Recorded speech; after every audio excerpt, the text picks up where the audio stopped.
with why grandma can have tailbone length hair from like baby shampoo and water. We ain't trying to start anything. A, that came from y'all's comments, and B, we don't want to pick apart a specific group.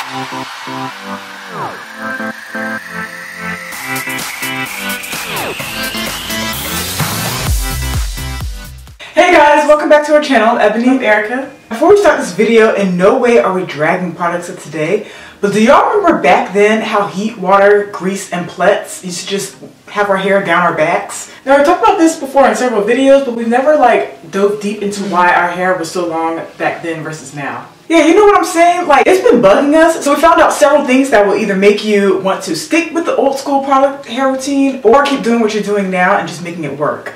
And this video is about to blow your mind with why grandma can have tailbone length hair from baby shampoo and water, and then fast forward to now when we think we're doing something with our hair, but we're kind of getting nowhere. Now, don't get me wrong, we can grow some hair, but it's nothing like old school hair growth. So why did we go away from that? Here's what happened. Somebody said the natural hair community had a lot to do with the shift from old school hair products to what we use now. This comment was in reference to hair grease and how we strayed away from a product that was actually working. Now, we ain't trying to start anything. A, that came from y'all's comments, and B, we don't want to pick apart a specific group and play the blame game. We just had to figure out why people were saying that. The natural hair community had and continues to have a strong influence on hair routines, hair products, and techniques. Even to this day, I still love and watch natural hair YouTubers, and we try to tweak what they're doing to fit into our relaxed hair routine. And with the proliferation of internet use, this was before YouTube, there was hair care forums, message boards, that the natural hair community would dominate with new tips and techniques for your hair. And then came the natural hair YouTube channels, and everybody was just so easily and heavily influenced because of how the internet was and YouTube was back then. Yeah. So we can kind of pinpoint how they were able to influence the elimination of a product like hair grease. But let's take it back a step further. I feel like lack of knowledge or lack of access to it played a big part in why our hair back then seemed well taken care of. But think about it, maybe ignorance truly was bliss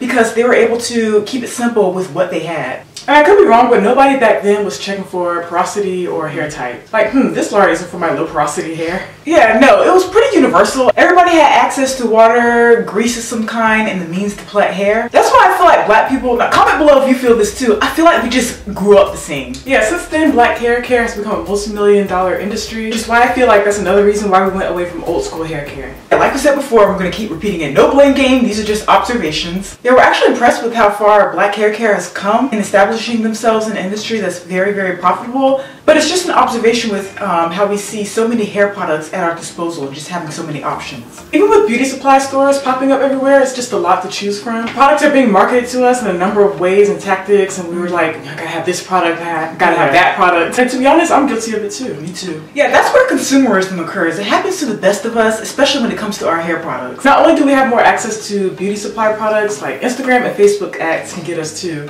Yeah, just look at our hair cabinet with so much product. If your hair cabinet looks like this, let us know in the comments. Yeah, at some point we're actually going to go and just organize all our hair products. So if you guys want to see a video showing all the hair products that we have in our collection plus organizing it, let us know below and we'll do that. But anyways, the point is that simple can sometimes just work in our favor, and maybe our parents, grandparents, great-grandparents were onto something. Now, on the flip side of the whole ignorance is bliss statement we made earlier, another thing I noticed that we started reading the back of the labels. We actually started paying attention to what was actually in our hair products. Yeah, so then the whole mineral oil, petroleum argument started with old school products, particularly grease, and how people were saying that it can clog your pores and whatnot, or that most products like that have a high level of alcohol in it. I don't know. Reading labels, that's actually a good habit to have. Well, I feel like people were just dismissing products that had an ounce of whatever they didn't want in their hair. Honestly, if it's been working for you, I don't see a problem in using that product. Yeah. There's pros and cons to going back to old school products, but that's a different video for a different day. Now, our moms and grandmas, they definitely knew best when it came to taking care of our hair.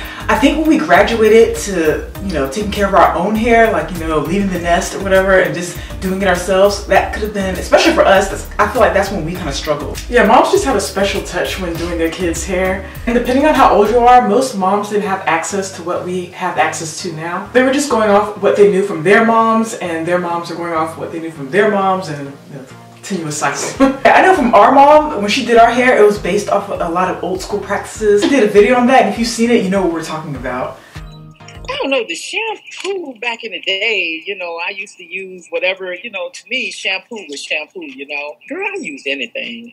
You lucky it won't dish detergent. and stuff. Most of the time, I would just braid it. Put the grease. Grease the scalp. That scalp thing, and braid it up or do ponytails. Cause y'all, I love the ponytails and the hair balls and I even use hair ribbons on y'all head a lot. But yeah, moms and grandmas, they had a hand in keeping our hair growing back then. Now I made this one last because it's probably the best and most important reason. Someone in the comments actually mentioned that our diet actually played a part in how well our hair was growing back then compared to now. We talk about our mama and grandma doing our hair back then, but let us not forget what they fed us. Let's just say they knew how to keep us nourished. Right. Yeah, your hair growth and health is probably 90% made up of what you put into your body. These days, we're all about hair supplements. By the way, I repeat again, I'm not knocking it, we take them too. These are just what we pieced together, and I know there are more, so let's continue the conversation in the comment section. If you have more to add or you have the same experiences, let us know in the comments and we'll be there to continue the conversation and have a good old time. Yeah, thank you so much for watching and we'll see you guys next week for another video. Bye!